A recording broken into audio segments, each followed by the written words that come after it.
Good morning. Um, I haven't done a video like this for a while where I'm directly talking to the camera kasi medyo mahiyain ako. Lalo na sa labas.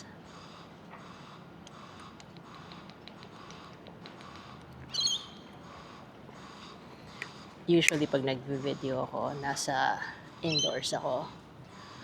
Um, pero today I thought, share natin kung ano yung nakikita ko kapag naglalakad ako dito sa Sydney. So, right behind me, yung nakikita niyong tower is called the Sydney Eye Tower or yung Westfield Tower. And, and naisip ko to start a little series dito sa channel where I talk about what it's like to be an immigrant here in Australia. Alam ko ang maraming Pilipino ang pangarap ay sa Amerika, which personally ako, lalo na sa panahon ngayon, di ko masyadong gets yon. Maraming Pilipinong nangangarap na makaalis ng Pilipinas, makapag-migrate sa isang first world country like the US, Australia, Canada, Europe, 'di ba? Or even go to the Middle East where hindi taxed ang sweldo, provided ang accommodation at pagkain. And for good reason, kasi ang hirap naman kasi talaga ng buhay sa Pilipinas. And you're always in survival mode pag nandun ka. Kahit ngayon, I've been away for 20 years. I left the Philippines for the first time in 2006 and I've been away for 20 years. And I find myself, pag umuwi ako, hindi mo maiiwasang maikumpara eh. Because you've seen what's possible. And I think that's where the sadness is eh. Kasi the things that are possible in other countries are also possible in the Philippines. Kaya lang, we are governed by the worst kind of people. And corruption is not only rampant, pero parang normalized na pinagkikibit-balikat na lang, we shrug it off because we think that's just how it is, na yun yung normal. And then you see countries like Korea sending their former president to jail.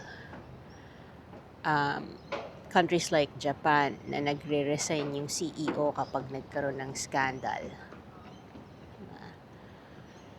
But then you also see sa Amerika where yung presidente nila wages illegal wars is in the Epstein files. So parang kahit saan ka pumunta, meron at meron kang makikitang mali. Pero meron at meron ka rin makikitang maganda. So I guess it's up to you to decide what's good for you and kung ano yung kaya mong tiisin, kaya mong tanggapin versus yung dapat mong baguhin. So, yun yung, I guess, yun yung mahirap. And another thing that I guess people don't really talk about when you become a migrant. I'm not talking about OFW ha. Yung mga Filipino workers who would regularly come home and would look at their host country as just that, a host country instead of home. Na, ang mahirap sa pagiging migrante, yung permanente ka nang nasa ibang bansa, ay I guess yung lungkot na iniwan mo kung saan ka nang galing, yung hirap ng mag-assimilate dun sa panibagong kultura kung nasaan ka. Kasi syempre, kung mangingibang bansa ka, the expectation is you will adjust to their culture, you will adjust to their norms, diba? Hindi sila yung mag-a-adjust sa'yo, diba? And when you do that, part of you, whether you intend to or not, kind of dies. Merong parte sa pagkatao mo na nawawala, na nabibitawan. And a lot of that has to do with how you were raised and yung kulturang kinalakihan mo. lately I've been listening to a lot of OPM dahil, I don't know, I feel kind of disconnected with yung kultura natin. Um, ang dami kong mga bago na-appreciate na mga songs which I think have been out for a while, and artists that have been out for a while kaya nila Earl Agustin, nila ng The Juans, syempre nandiyan yung Ben and Ben who's been out for a while. Si Zach Tabudlo, yan, mga ganyan yung mga pinapakinggan ko. But this video was actually inspired by DM that I had with Jax Reyes. So, kung hindi nyo kilala si Jax Reyes, what rock have you been living under? Pero Jax is a, I guess you would call him a financial slash lifestyle influencer. Kasi nagagawa siya ng mga travel videos, pero he also explains how to be financially literate and financially independent. So, anyway, meron siyang isang video na pinost. I think it was the one where he was trying to see if you can go cashless in Taiwan. And in the very beginning of that video, he gets a DM from Archie Larga, kung saan kausap ni Archie Larga yung grupo na Kaya, who turns out to be one of Jax's favorite musicians. And because of that vlog, I decided to look up who Kaya was. Kasi 20 years na ako nasa ibang bansa. So, hindi ko nakilala kung sino yung mga artista, kung sino yung mga musicians sa Pilipinas. And I'm glad that I looked them up kasi ngayon meron na ako mga bagong pinapakinggan. New music, new genre. And I'm glad to see that yung music sa Pilipinas is also evolving. And yun, pero medyo na-inspire ako. Tapos, ni-repost ko siya, yung Spotify playlist ng Kaya. And I said thank you to Jax kasi dahil sa kanya na-discover ko yung bagong grupo na yon. I feel like they're kind of Blackpink. So, yun.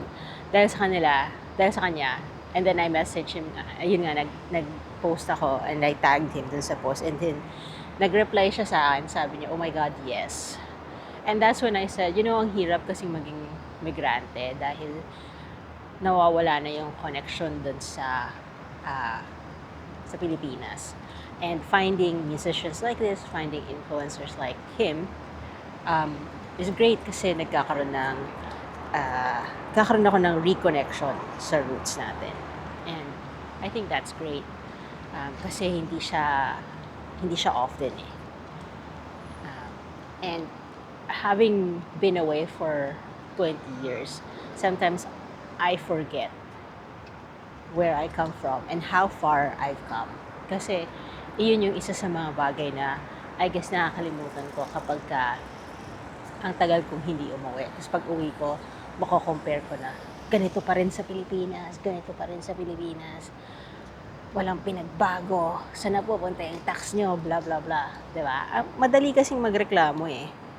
Ang mahirap ay yung gumawa ng solusyon.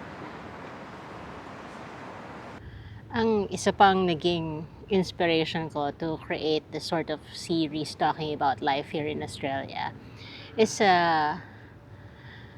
si Jared Uy, who, if you don't know, is the guy who does the signs kung bakit signs na kailangan mo nang umalis ng Pinas. I found his content a couple of years back, I would say. Maybe siguro mga 2 years na. And it comes from a place, I think it comes from a good place. Like, he's telling you na hindi naman masamang i-improve yung sarili mo. Hindi naman masamang mangarap ng mas magandang buhay para sa pamilya mo. And if that means leaving the Philippines to be able to achieve that, then by all means, diba? Kasi hindi patas ang laban sa Pilipinas, unfortunately. I remember nung Bata pa ako. College years, because I came from UP. Okay. And I always said to myself na hindi ako aalis, that I will be part of the change that will happen in the Philippines, na magiging isa ako sa mga tao na makikipaglaban para magkaroon ng pagbabago. 3 years into working myself to the bone, pagka-graduate ko, I landed a relatively good job. I'd have to say, blessed ako in that sense kasi I wasn't being paid just minimum wage. But the culture in the Philippines is pipigain ka nila talaga hanggang sa huling pawis at dugo mo para mabawi nila kung ano man yung binabayad nila sa'yo. Diba? And that's an accepted culture. Natatandaan ko noon, parang hindi ka pwedeng umuwi hanggang yung boss mo nasa opisina pa. Ganon. But I'm not being paid as much as my boss is being paid. Diba? So, after 4 years pala, after 4 years of working sa Pinas and seeing nothing, pagod ka sa trabaho, pagod ka sa commute. Yung commute ko noon, di pa kasing lala ng commute ngayon. Biruin nyo, nag-uwian ako Antipolo hanggang Binondo. Diba? And then later on, Makati to Antipolo, which was easier kasi isang sakay lang yun, diretso Makati hanggang Antipolo, and then tricycle na lang pa uwi ng bahay. Pero yung Binondo ko was tricycle from bahay, FX hanggang Santolan, LRT from Santolan to Legarda, and then jeep from Legarda na papuntang Divisoria, dadaan ng Jones Bridge, and then bababa na ako sa Binondo. Ganon. At that time, it was 1.5 to 2 hours of travel from Antipolo to Binondo. Ngayon, pag ginawa ko yan, I'm probably looking at 3 to 3.5 hours dahil sa lala ng traffic. Diba? Kaya minsan di na umuwi ng Antipolo kapag umuwi ako ng Pilipinas eh. Kasi yung biyahe pa lang pagod ka na eh. Niisip ko pa lang yung traffic, pagod na ako eh. And hindi ko araw-araw na buhay yun. Maginhawa pa ako kasi kaya kong magbayad ng LRT. Kaya kong magbayad ng FX. Yung ibang kababayan natin, sabit sa jeep, dulo-dulo, tayo sa bus ng ilang oras. Pagkatapos mong kumayod ng ilang oras. Diba? So, tama naman si Jared. Hindi naman talaga masamang kumayod at mangarap ng mas magandang buhay para sa sarili mo at para sa pamilya mo. Isa sa mga signs na ibinigay niya actually came from me. And I said na, and this is during yung kasagsagan ng usapin tungkol sa flood control. Kaya ako nasabi to na sign number 33 yata yon na kailangan mo nang umalis ng Pilipinas is nakikita mo na unting-unting lumulubog. At hindi naman masama na umahon. 'Di ba? Kasi paano ka naman makakatulong sa mga nalulunod kung kasama ka nila nalulubog? 'Di ba? Somebody has to stay afloat for you to be able to save those who are drowning. Hindi naman pwedeng pare-parehas tayo, sabay-sabay tayo malulunod. Hindi ubos tayo, ubos lahi natin. But somehow it feels like wala namang nangyari dun sa flood control issue na yun, di ba? Meron bang nakulong na malaking isda? Di ba yung pinsan ng presidente na itinuturong mastermind, head honcho, is living freely. Dininay niya lang and that was it. Walang further investigations after that.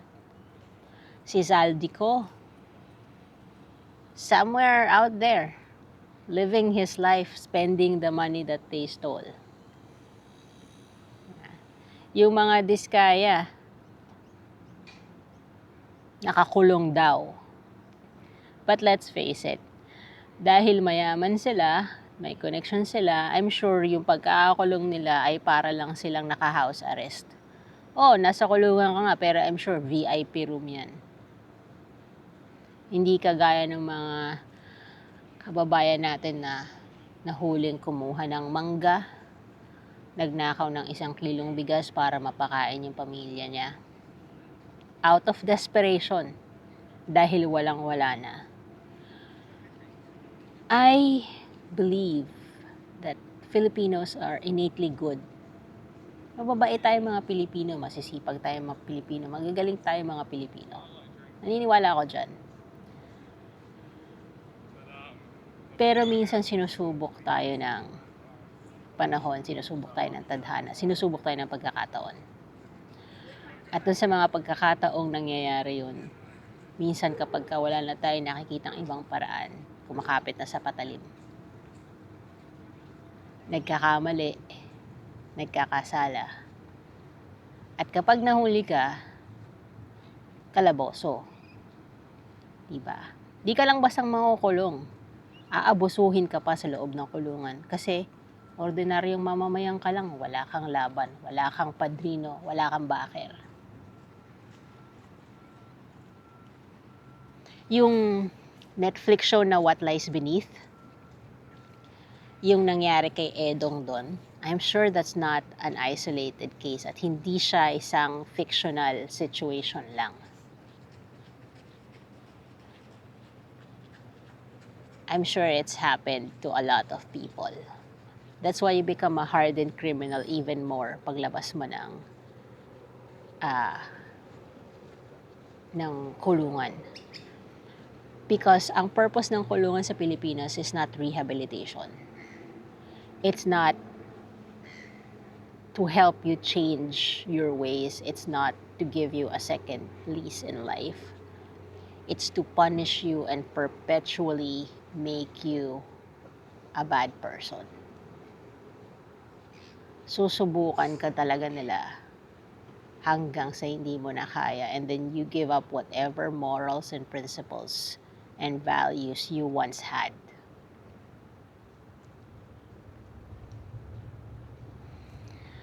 Parang ang lungkot nitong video na to. Tatapusin ko na muna dito and babalikan ko kayo with hopefully a much lighter take on life as an immigrant here in Australia. Maybe talk to you a little bit more about why I chose this country and how I came over and what's it like right now.